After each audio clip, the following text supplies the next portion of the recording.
Hey guys, and welcome back to another episode of Disgustingly Easy, the podcast for the long game. And we have another 5-minute hot take today where I give you the lesson in 5 minutes or less.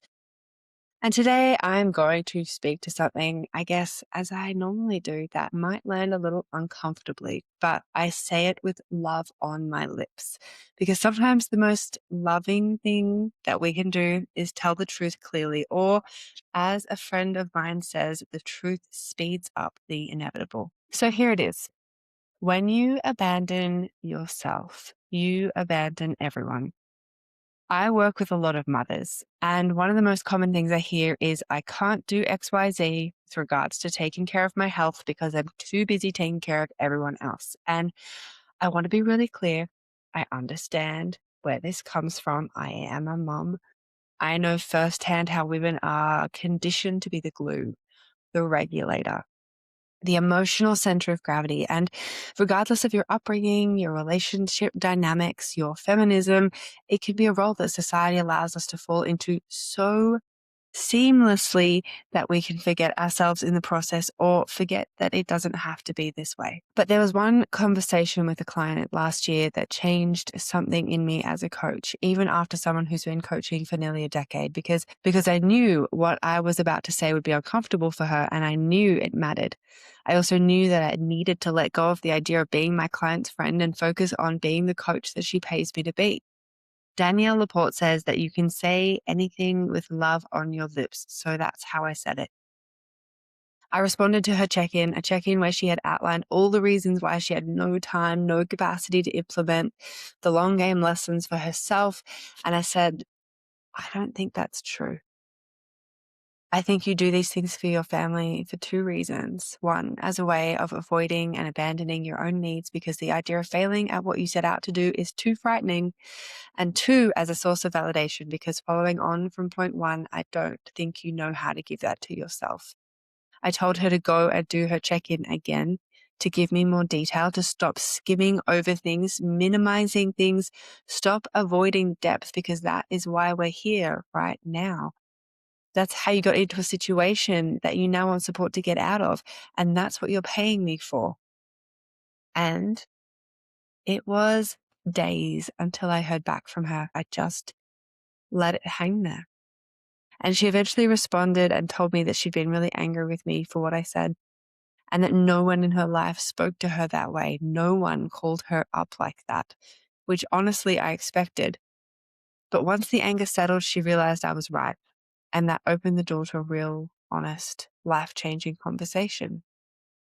So if this is landing for you, this is the piece I want you to hear. If you are the central nervous system for your family unit right now, if you are the steward of the ship, if you are the one holding the emotional load, the logistics, the remembering, the regulating, when you go down, the ship goes down. Burnout is not noble, self-abandonment is not generosity, and martyrdom is not love. The best thing we can do for our family is take incredible care of yourself. And I know that there might be a few eye rolls as I say that, and maybe you're a bit triggered into thinking that you don't understand my situation. And of course I don't. But this isn't about the individual micro moments. It's about the overall macro strategy, the overall attitude, the way you apply yourself. And yes, in an ideal world, we would all do that because we deeply love ourselves, because we feel worthy of rest, pleasure, space, nourishment, strength. We wouldn't be socialized into accepting a role or a position that sucks the very marrow from our bones at times. However, sometimes that love comes after the behavior. Sometimes self-trust and self-worth are not the prerequisite. They are the result of taking better care of yourself. And here's the part I know that you don't want to hear. You are modeling. You are modeling what women deserve.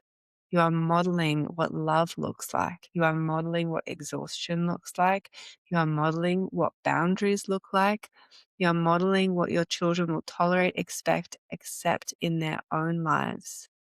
And if your child grew up and lived the exact same pattern that you're living right now, would you be proud of that? Or would you be worried about them, about their health, their well-being, their heart? This isn't about doing more, and it's not about perfection. And I take into account that we live in a system, we live in a structure, a society built on a patriarchal framework that doesn't allow for mothers to access what they need with ease. But this is about stopping the slow, quiet habit of abandoning yourself in the process and calling it being a good mom. Because when you abandon yourself, you don't protect anyone. You don't protect your family, and you drain the very system that they rely on. And the real work, is learning to take care of yourself, not instead of your family, but for them. Now, if this landed, let it sit. You don't need to fix anything today. Maybe you'd like to share a quote or an excerpt to your stories, or maybe you have a friend that really needs to hear this lesson from someone with love on their lips. Regardless, I just want you to notice where you're disappearing, ignoring, or overriding your needs, and ask yourself who pays the price when you do. And if you're listening to this thinking, okay, but I don't know how to change this, I want you to know something. I'm not speaking to you from theory. I was an over-involved, overstimulated, under-resourced, under-supported mom, newly neurodivergent, spending 24 hours a day with my son, running on adrenaline. And in 2024, I was hospitalized with heart palpitations and medicated for anxiety. So when I tell you that there is another way to live inside your body and your life, please know that it comes from experience.